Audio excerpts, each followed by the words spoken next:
नमस्कार, स्वागत है आप सभी का। मैं हूं माधवी पांडे आपके साथ। जानेंगे उत्तराखंड की खबरों को। उत्तराखंड के मुख्यमंत्री पुष्कर सिंह धामी ने अधिकारियों को अवैध अतिक्रमण पर सख्त कदम उठाने के निर्देश दिए हैं। इसको लेकर सभी जिलों के जिला प्रशासन की ओर से कार्यवाही की जा रही है और राजधानी देहरादून में भी जिला अधिकारी के निर्देशन में इस दिशा में सकारात्मक पहल की जा रही है। आपको बता दें कि मुख्यमंत्री ने पिछले दिनों एक शिकायत पोर्टल की भी शुरुआत की थी और यहां पर आने वाले अतिक्रमण से संबंधित सभी शिकायतों को प्रशासन को गंभीरता से देखने के निर्देश दिए गए थे। देहरादून के डीएम ने कहा कि सभी विभाग अपने अपने स्तर से ऐसे मामलों को काफी गंभीरता से देख रहे हैं और कार्यवाही कर रहे हैं।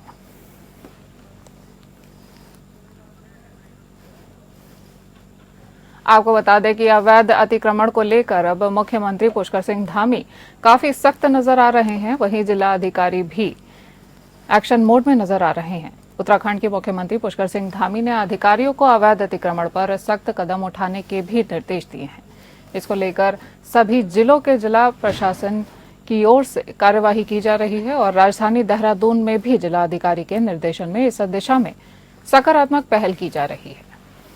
वहीं मुख्यमंत्री ने पिछले दिनों एक शिकायत पोर्टल की भी शुरुआत की थी और यहां पर आने वाले अतिक्रमण से संबंधित सभी शिकायतों को प्रशासन को गंभीरता से देखने के निर्देश भी दिए गए थे।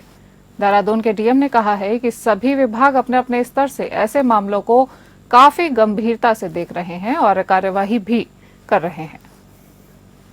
हमारे संवाददाता सतीश कोठारी जुड़ गए हैं फोन लाइन पर। सतीश, मुख्यमंत्री धामी अब अवैध अतिक्रमण को लेकर के सख्त नजर आ रहे हैं और जिला अधिकारी भी काफी सख्त नजर आ रहे हैं, तो इस समय क्या देखने को मिल रहा है? क्या खास कदम उठा रही है जिला प्रशासन? देखिए, मैं बात कर रहा हूँ अतिक्रमण की। अतिक्रमण का सबसे बड़ा विषय है उत्तराखंड में। जहाँ देखो वहाँ झुग्गियां बन जाती हैं, जहाँ देखो वहाँ कोई ना कोई बिल्डिंग खड़ी कर देती, नाले बना लेता है, कुछ ना कुछ जो है अतिक्रमण। लेकिन वही कुछ समय से अतिक्रमण को लेकर जिस तरीके से कार्रवाई की जा रही है और डीएम देहरादून खास करके अतिक्रमण को लेकर बहुत ज्यादा सख्त हो रखे हैं कि कहीं पे कोई अतिक्रमण न हो। सभी अधिकारियों को साफ दिशा निर्देश दिए गए हैं कि अगर कहीं पे भी हल्का अतिक्रमण दिखा और इसमें जिम्मेवारी तुम्हारी होगी। मैं बात करूं, चाहे बाजारों की बात करूं, बाजारों में दुकान लगती थी, जिस तरीके से फुटपाथ दिखते नीचे कहीं, तो उस पर भी काफी हद तक जो है डीएम का डंडा चला। पुलिस वालों को साफ दिशा निर्देश दिए गए हैं कि कहीं पे भी इस तरीके का अतिक्रमण होगा तो तुम्हारी नौकरी पे इसकी बात आ जाएगी। इसलिए जो है बिल्कुल ही सख्त रवैये से जो है डीएम देहरादून से लेकर और उत्तराखंड सरकार तक बिल्कुल सख्ती बरत रही है। जी सतीश, हम आपसे आगे भी जानकारी लेते रहेंगे, बने रहिए हमारे साथ।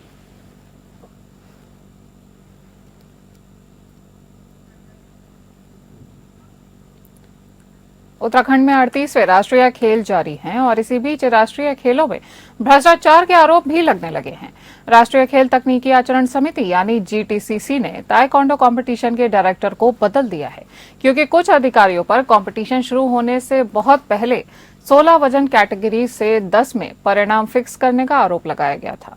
जीटीसीसी ने ऐसे दिनेश कुमार को कंपटीशन का नया डायरेक्टर बनाया है, जिन्होंने टी प्रवीण कुमार को रिप्लेस किया है। जीटीसीसी की अध्यक्ष सुनैना कुमारी ने कहा है कि पीएमसीसी की सलाह को मान लिया गया है। खिलाड़ियों से गोल्ड मेडल के लिए 3 लाख रुपए, सिल्वर मेडल के लिए 2 लाख रुपए और ब्रॉन्ज मेडल के लिए 1 लाख रुपए मांगे गए थे। सुनैना कुमारी ने कहा कि यह जरूरी है कि हम पीएमसीसी समिति की सलाह को ध्यान में रखें और राष्ट्रीय खेल उत्तराखंड की अखंडता की रक्षा करें। आपको बता दें कि अब 38वें राष्ट्रीय खेल उत्तराखंड में हो रहे हैं। वहीं अब इन राष्ट्रीय खेलों के बीच में भ्रष्टाचार के आरोप भी लगाए जा रहे हैं। अब वहीं राष्ट्रीय खेल तकनीकी आचरण समिति यानी जीटीसीसी ने ताइक्वांडो कंपटीशन के डायरेक्टर को बदल दिया है, क्योंकि कुछ अधिकारियों पर कंपटीशन शुरू होने से पहले 16 वजन कैटेगरी में 10 में परिणाम फिक्स करने का आरोप लगाया गया था। अब हमारे संवाददाता योगेश सेमवाल फोन लाइन पर जुड़ गए हैं। योगेश, भ्रष्टाचार को लेकर अब 38वें राष्ट्रीय खेलों में भी सवाल उठने लग गए हैं। आखिर क्यों हटाया गया है जीटीसीसी के डायरेक्टर को? बहुत बड़ा और गंभीर विषय है ये। जैसे ये सामने आया तो उसके बाद कई सारे सवाल भी खड़े हो गए, क्योंकि जिस तरह से उत्तराखंड इस समय नेशनल गेम की मेजबानी कर रहा है और ये एक बहुत बड़ा अवसर भी है उत्तराखंड के लिए, बहुत ज्यादा महत्वपूर्ण भी है। और अपनी छवि की अगर बताएं तो एक राष्ट्रीय लेवल पर उत्तराखंड की छवि को भी ये बहुत ज्यादा अच्छा करेगा अगर गेम बहुत अच्छे हुए। लेकिन जिस तरह से ये मामला सामने आया है कि 3 लाख से ज्यादा में जो है वो गोल्ड मेडल को बांट दिया गया, कहा गया कि आपको अगर गोल्ड मेडल चाहिए तो 3 लाख से ज्यादा आपको देने पड़ेंगे। उसी के साथ जो है सिल्वर मेडल और ब्रॉन्ज मेडल के लिए भी पैसे तय किए गए और बाकायदा जो डीएसओ था उसने ये पैसे लिए। जिसके बाद जो आईओसी होती है जो कि पूरी इस जो चीजों में जो है वो ध्यान देती है कि इस तरह से गेम हो रहे हैं, पारदर्शिता से साथ हो रहे हैं कि नहीं हो रहे, जो ओलंपिक कमेटी होती है, उसको जब ये बात पता चली तो उन्होंने सीधे तौर पर चिट्ठी लिखी और उसके बाद उन्हें हटा दिया गया अभी तक। लेकिन सवाल खड़े होते हैं कि आखिर इस तरह से हो क्यों रहा है, क्या मेडल भी बिक रहे हैं, और अगर इस लेवल पे मेडल बिक रहे हैं तो आने वाले दिनों में भी ये चिंता का विषय होगा। आप हमारे साथ बने रहिए। उत्तराखंड में इस वक्त आयोजित हो रहे 38वें राष्ट्रीय खेलों में यूं तो बैडमिंटन में उत्तराखंड का प्रदर्शन शानदार रहा है। कोच बीएस मनकोटी के अनुसार उत्तराखंड का प्रदर्शन ऐतिहासिक है। जहां बैडमिंटन में 2 खिलाड़ी फाइनल तक पहुंचने में कामयाब साबित हुए हैं, तो वहीं उत्तराखंड के खिलाड़ियों को 6 मेडल मिलने जा रहे हैं और लक्ष्य गोल्ड मेडल का ही रखा गया है, जिसके लिए राज्य सरकार और मुख्यमंत्री धामी की खेलों को बेहतर बनाने और खिलाड़ियों के प्रति की गई तमाम कोशिशों का उन्होंने धन्यवाद भी किया है। लक्ष्य तो वाकई काबिले तारीफ है। हालांकि उत्तराखंड से बैडमिंटन के चेहरे कहे जाने वाले लक्ष्य सेन पूरी प्रतियोगिता में कहीं नजर नहीं आए, क्योंकि लक्ष्य सेन उत्तराखंड की टीम में भी शामिल थे। वहीं प्रत्यक्ष और अप्रत्यक्ष रूप से इन खेलों से जुड़े व्यक्ति बेसब्री से लक्ष्य सेन को खेलता देखने के इच्छुक थे। उनके लिए भी लक्ष्य सेन का इन खेलों में भागीदारी न ले पाना काफी निराशाजनक रहा है। कोच मनकोटी ने बताया है कि लक्ष्य सेन इंडोनेशिया दौरे के बाद चोटिल हैं और उन्हें डॉक्टर ने आराम करने की हिदायत दी है। इस वजह से लक्ष्य सेन इन खेलों में हिस्सा नहीं ले पाए। हालांकि अब 8 तारीख से चाइना ओपन के मुकाबले हैं और लक्ष्य सेन जरूर इसका हिस्सा बनेंगे। लेकिन अब सवाल ये उठता है कि चोटिल और फिलहाल प्रैक्टिस से दूर लक्ष्य सेन आखिर किस तरह से चाइना ओपन में प्रदर्शन कर सकेंगे। हमारे संवाददाता सतीश कोठारी लगातार हमारे साथ बने हुए हैं। सतीश, लक्ष्य सेन इन राष्ट्रीय खेलों में आखिर उनसे किस तरह की उम्मीदें जताई जा रही हैं? देखिए, मैं बात करूं तो उत्तराखंड में लक्ष्य सेन वो नाम था जो कि एक बहुत चर्चित था और जो खेलों को लेकर काफी सजग था और काफी वो जो जिस तरीके से अभी तक मेडल लाए हो और जिस तरीके से एक नाम था, तो अब कुछ चोटिल होने के कारण, कुछ दिक्कतें होने के कारण जो है वो बाहर थे। तो अब देखना ये होगा कि जब कुछ दिनों प्रैक्टिस नहीं हुई और कुछ नहीं, लेकिन फिर भी प्रदेश को बहुत ज्यादा उम्मीद है उनपे और काफी हद तक वो ये रहेंगे कि कुछ न कुछ तो जरूर कर पाएंगे अपने उत्तराखंड के लिए, अपने प्रदेश के लिए, अपने देश के लिए, जो कि उनका नाम फिर आगे बढ़े और जिस तरीके से उनका नाम है वो उस नाम में कोई गुमनामी ना आए और प्रदेश जो है बड़े आशा की जो उनके साथ जो उनको जानते हैं और जो युवा हैं वो उनके जो है प्रेरणा स्रोत हैं कि किस तरीके से युवाओं को प्रदेश में नाम आगे करना है, अपने खेल को बढ़ावा देना है। तो उसको लेकर उनको भी ये चिंता होगी कि जिनका मेरे पे इतना भरोसा है और जो जिनका मैं प्रेरणा स्रोत हूँ, तो उनके लिए कुछ ना कुछ कर दिखाना बहुत जरूरी है। जी सतीश, लक्ष्य सेन को देखने का इंतजार तो सभी को है और आप बने रहिए हमारे साथ, हम आगे आपसे और भी जानकारियां लेते रहेंगे। उत्तराखंड में 38वें नेशनल गेम्स जारी हैं। हल्द्वानी के अंतर्राष्ट्रीय स्टेडियम में 38वें राष्ट्रीय खेलों में रोमांचक मोड़ आता जा रहा है, जिसमें गोवा और उत्तराखंड का बहुत ही रोमांचकारी मैच खेला गया। राष्ट्रीय खेलों में पुरुष फुटबॉल प्रतियोगिता में उत्तराखंड ने शानदार वापसी करते हुए 4-1 से गोवा को हरा दिया है। उत्तराखंड ने पहले भी खेल में शानदार गोल दिए हैं। उत्तराखंड टीम ने शानदार वापसी करते हुए गोवा को 4-1 से हराया है। हल्द्वानी का अंतर्राष्ट्रीय स्टेडियम लोगों से खचाखच भरा हुआ था। गोलापुर के इंदिरा गांधी स्पोर्ट्स कॉम्प्लेक्स में 38वें राष्ट्रीय खेल के मद्देनजर फुटबॉल, स्विमिंग, खो-खो और ट्रायथलॉन सहित कई प्रकार की प्रतियोगिताएं आयोजित की जा रही हैं। हमारा बराबर है मिजोरम से, हमारा गोल ज्यादा है, हम इसलिए क्वालिफाई करें। दूसरे का 3 पॉइंट, हारने का 1-0, बराबर होने का 1-1 पॉइंट दोनों को मिलेगा। ठीक है सर, हमारा 1 मैच ड्रॉ है, 1 मैच जीते हैं, 4 पॉइंट, गोल एवरेज में हम उनसे 1 गोल से ज्यादा है। बहुत बढ़िया। उत्तराखंड के रुद्रपुर में 38वें राष्ट्रीय खेलों के अंतर्गत मनोज सरकार स्पोर्ट्स स्टेडियम के शिवालिक साइकिलिंग वेलोड्रोम में ट्रैक साइकिलिंग प्रतियोगिता का आयोजन किया गया। इस प्रतियोगिता में पुरुष और महिला साइकिलिस्टों की एकल स्प्रिंट स्पर्धा और स्क्रैच रेस स्पर्धा आयोजित हुई। उत्तराखंड की खेल मंत्री रेखा आर्या ने विजेताओं को मेडल प्रदान किया और शुभकामनाएं भी दी। उन्होंने कहा कि देश का 8वां नया वेलोड्रोम रुद्रपुर में बनाया गया है, जो राष्ट्रीय खेलों के आयोजन में बहुत अहम स्थान रखता है।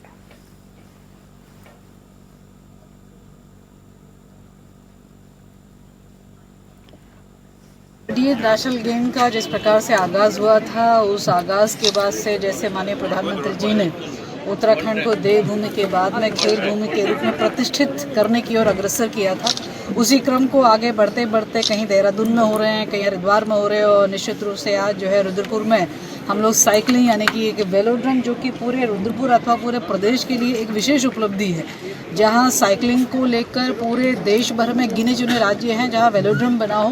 मैं समझती हूँ उत्तराखंड में भी उस अग्रणी राज्य है जिसमें वेलोड्रोम बना भी है और आज हम उसमें 38 नेशनल गेम का साइकिलिंग का इवेंट हम सबको देखने को मिला है। निश्चित रूप से हर रुद्रपुर वासियों के लिए बहुत गर्व का विषय है, निश्चित रूप से हर उत्तराखंड वालों के लिए बहुत गर्व का विषय है। उत्तराखंड में 38वें राष्ट्रीय खेल खेले जा रहे हैं। इसी बीच स्थानीय उत्पादों को बढ़ावा देने के लिए अंतर्राष्ट्रीय स्टेडियम में स्टॉल लगाए गए हैं। यहां बागेश्वर के मशहूर ताम्र उद्योग मुनस्यारी के स्थानीय उत्पाद कौशाम्बी शॉल, पहाड़ का पिसी नूड़ समेत स्थानीय हस्तशिल्प उत्पादों का प्रदर्शन किया जा रहा है। अगर आप हल्द्वानी के गौलापार स्थित अंतर्राष्ट्रीय स्टेडियम में विभिन्न प्रकार के नेशनल गेम्स देखने आ रहे हैं तो इनको भी आप जरूर देखिए। हमारे स्टॉल बिल्कुल मतलब अंदर को लगे हैं, बिल्कुल कॉर्नर में है, तो यहाँ पे ना लोग उतना विजिट नहीं कर रहे हैं और वॉकिंग भी उतनी ज़्यादा नहीं है। तो अगर ये फ्रंट गेट के साइड होते या रोड में होते तो ज़्यादा शायद बेनिफिशियल हो जाता। स्पोर्ट्स पर्सन आ रहे हैं बट जैसे मतलब आना चाहिए वैसे नहीं आ रहे हैं। कुछ घूमते हुए अगर मतलब लग रहा है उनको यहाँ पे कुछ है तो तब देखने आ जा रहे हैं। मेरे पास सारे उत्तराखंड के फूड और डेकोरेटिव्स थे, तो साथ में डेकोरेटिव्स वाले तो आज लगाया नहीं है हमने, फूड में लगाया है क्योंकि स्नैक्स वगैरह लोग खा रहे हैं और ये है कि उसकी हमको ऑनलाइन भी डिमांड आएगी, तो इसलिए हम लोग तो यहाँ पे हैं अपने आप को ये उत्तराखंड के जो भीमताल ब्लॉक है उसको रिप्रेजेंट करने के लिए। बात करेंगे देहरादून की। सरकार द्वारा चलाई गई आयुष्मान योजना का लाभ ले रहे अपात्र लोगों की छंटनी स्वास्थ्य विभाग ने शुरू कर दी है। आयुष्मान निदेशक विनोद टोलिया ने बताया है कि बड़े पैमाने पर लोगों के राशन कार्ड निरस्त किए गए हैं। इसके बाद भी लोग गलत फायदा लेकर आयुष्मान योजना का लाभ ले रहे हैं। स्वास्थ्य विभाग ने ऐसे लोगों पर एक्शन लिया है। डॉक्टर टोलिया ने बताया है कि हर दिन लोगों का डेटा चेक कर खाद्य विभाग से मिले राशन कार्डों का मिलान किया जा रहा है, जिसके तहत अपात्र लोगों के आयुष्मान कार्डों को निरस्त किया जा रहा है। उन्होंने कहा है कि इससे राज्य सरकार पर पड़ने वाले वित्तीय भार पर भी नहीं बढ़ेगा और साथ ही पात्र लोगों को आयुष्मान कार्ड बनाने का मौका भी दिया जाएगा। सतीश कोठारी लगातार हमारे साथ बने हुए हैं। सतीश, आयुष्मान योजना को लेकर आखिर किस आधार पर छंटनी की जा रही है?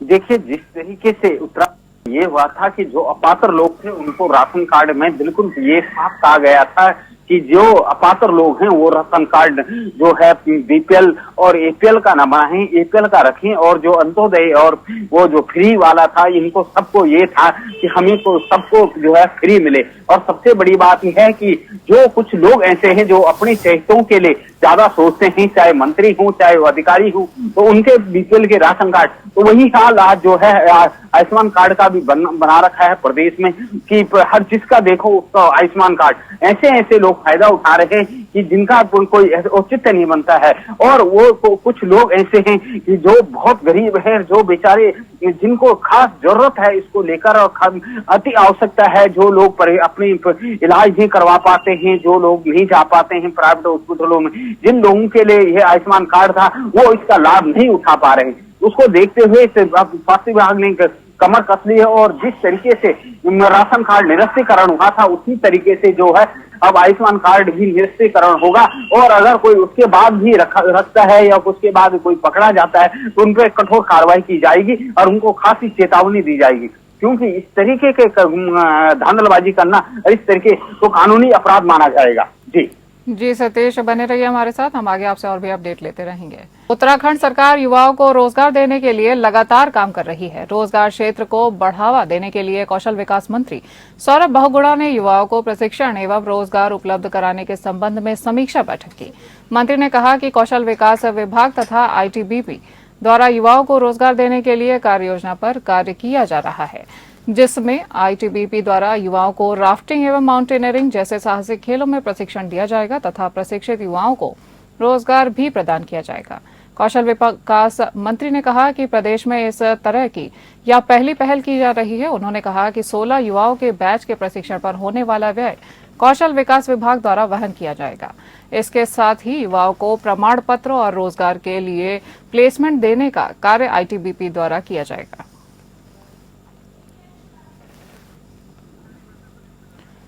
हमारे संवाददाता सतीश कोठारी लगातार हमारे साथ बने हुए हैं और आपसे महत्वपूर्ण जानकारियां भी साझा कर रहे हैं। सतीश, युवाओं को रोजगार देने के लिए आखिर सरकार क्या खास प्रयास करते हुए दिख रही है?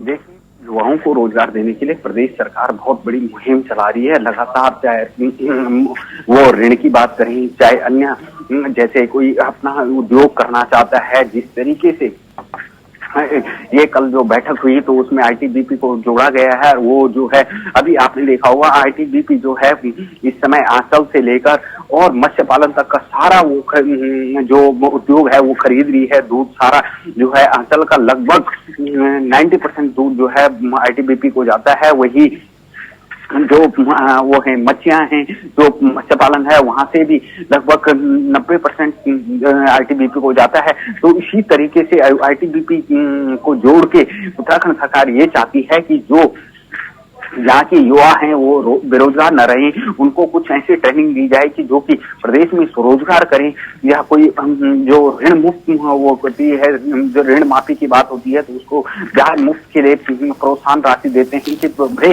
आप ब्याज न दे पाए लेकिन अपना स्वरोजगार करें। इस तरीके से लेकर लगातार जो है पहल चल रही है और उत्तराखंड सरकार ये चाहती है जो युवा हैं वो सिर्फ नौकरी के भरोसे नौकरी का वो न करें, बल्कि अपने कुछ अपने अपनी रोजगार करें। जी, तमाम जानकारी दर्शकों तक पहुंचाने के लिए धन्यवाद सतीश।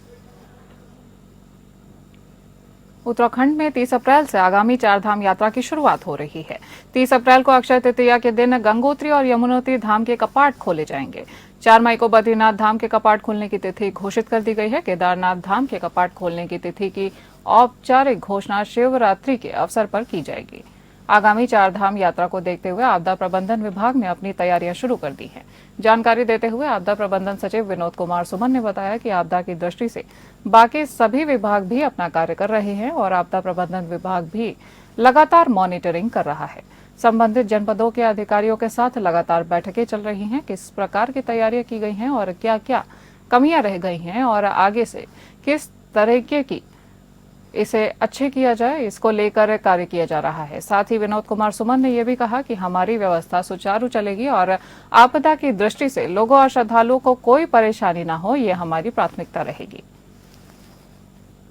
वैसे हम लोग मुख्य सचिव महोदय की अध्यक्षता में बहुत जल्दी एक बैठक कराने वाले हैं। 5 तारीख को बैठक हमारी फिक्स है। तो जो हमारा भूदेव ऐप है उसके माध्यम से हम चेतावनी प्रणाली तंत्र विकसित किए हैं। उत्तराखंड पहला राज्य है जिसने भूकंप के लिए अर्ली वार्निंग सिस्टम अपना डेवलप किया हुआ है। उसमें भूदेव ऐप होता है। भूदेव ऐप के माध्यम से जिसके मोबाइल में इंस्टॉल रहेगा उसको दूरी के अकॉर्डिंग डिपेंड करेगा, कहीं 2 सेकेंड, कहीं 10 सेकेंड, कहीं 12 सेकेंड, कहीं 15 सेकेंड, कहीं 18 सेकेंड, इस तरह से है। जितना दूरी होगी उसके अकॉर्डिंग इतने समय पहले, कुछ सेकेंड पहले उसको पता लग सकता है कि भूकंप आने वाला है या भूकंप आ चुका है। और हम जो उस न्यूनतम समय में जितना अपनी तैयारी कर पाएंगे, जितना बचाव कर पाएंगे, उसके लिए हम लोगों को जागरूक करेंगे और सभी से अनुरोध करेंगे कि भूदेव ऐप को डाउनलोड करें। बहुत जल्दी इसका हम व्यापक तरीके से प्रचार प्रसार शुरू कर रहे हैं ताकि अधिक से अधिक लोग इसका फायदा उठा सकें और भूकंप से अपने आप को सुरक्षित कर सकें। पौड़ी के जिला अधिकारी डॉक्टर आशीष चौहान ने जिला कार्यालय सभागार में उद्योग मित्रों की बैठक ली। उन्होंने स्टार्टअप को सुगम वातावरण प्रदान करने की एक समिति का गठन किया है।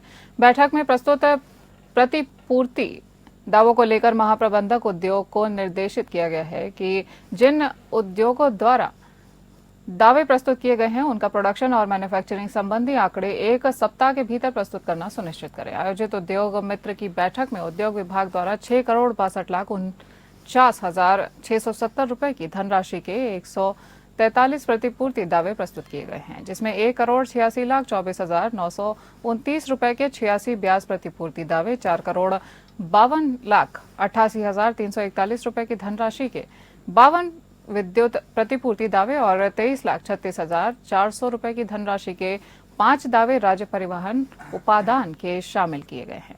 जिलाधिकारी ने विद्युत और ब्याज प्रतिपूर्ति दावों को लेकर महाप्रबंधक उद्योग को निर्देश दिए हैं कि प्रस्तुत दावे के सापेक्ष उत्पादन या मैन्युफैक्चरिंग संबंधी आंकड़े 1 सप्ताह के भीतर प्रस्तुत करना सुनिश्चित करें। पूर्व बैठकों में दिए गए दिशा निर्देशों का पालन नहीं करने पर जिलाधिकारी द्वारा उद्योग विभाग की कार्यशैली के प्रति नाराजगी व्यक्त की गई।